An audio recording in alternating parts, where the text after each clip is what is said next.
تعویذ گنڈے جنتر منتر جھاڑ پھونک سب کا سب شرک ہے۔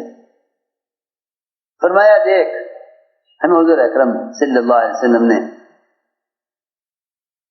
ایک دعا سکھلائی ہے، وہ دعا پڑھ لیا کر جس سے ہر بیماری دور ہو جائے گی۔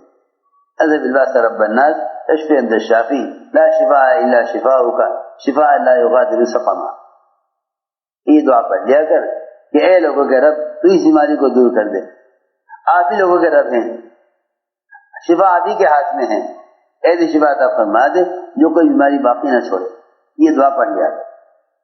میں عرض کر رہا تھا کہ اس طرح ایمان سکھلایا گیا ہے۔ ایک صحابی نے آ کے عرض کیا اونٹوں میں خارش پھیل گئی ہے۔ فرمایا کیسے پھیل گئی؟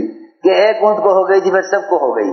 آپ نے فوراً یقین درست کیا کہ یہ بتاؤ پہلے اونٹ کو کہاں سے ہوئی، پہلے اونٹ کو کہاں سے ہوئی؟ اور یہ کہنا کہ ایک اونٹ کو تو اللہ کے حکم سے ہوئی باقی کو اونٹوں سے ہو گئی، تو یہ تو اللہ کی قدرت کا صاف انکار ہے، اللہ کی قدرت کا صاف انکار ہے۔ منکر ہے وہ شخص اللہ کی قدرت کا جو یوں کہے کہ اللہ نے تو ایک کے لیے حکم کیا تھا سب کو ہو گئی۔ عبداللہ ابن عمر رضی اللہ تعالیٰ عنہما ایسے کوڑی کے ساتھ بیٹھ کر ایک پلیٹ میں کھانا کھاتے تھے کہ اس کی انگلیوں سے خون بہ رہا ہوتا تھا، اور فرماتے تھے کہ اگر اللہ کی طرف سے بیماری میرے لیے مقدر ہے تو میں اس سے بچ نہیں سکتا، اور اگر اللہ کی بیماری میرے لیے مقدر نہیں ہے تو میں اس کے ساتھ کھانے میں کیا حرج ہے، کھانے میں کیا حرج ہے؟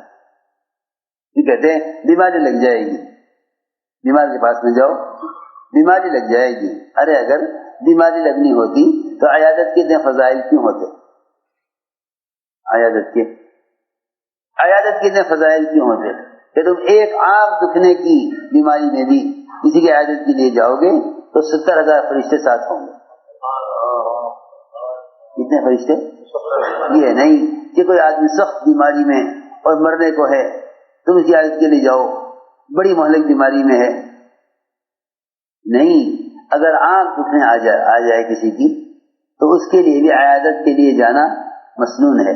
حضور اکرم صلی اللہ علیہ وسلم ایک صحابی کی آنکھ دکھنے پر ان کی عیادت کے لیے گئے کہ چلو اس کی آنکھ آ گئی ہے، اس کی آنکھ آ جانا کون سی بڑی بات ہے، آنکھ آ جانا کون سی بڑی بات ہے، آنکھ آ گئی ہے چلو اس کی عیادت کر کے آتے ہیں۔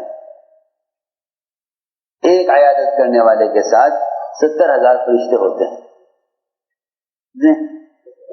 70,000 فرشتے اس مسلمان کے ساتھ جاتے ہیں جو کسی مسلمان کی عیادت کے لیے جا رہا ہو۔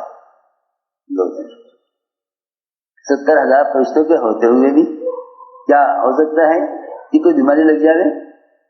وہ تو جب چیز اللہ کی ذاتی مقدر ہو جاتی ہے تو حفاظت کرنے والے فرشتے اس کو چھوڑ کر الگ ہو جاتے ہیں، اللہ کی انسان والی چیز پہنچ جاتی ہے۔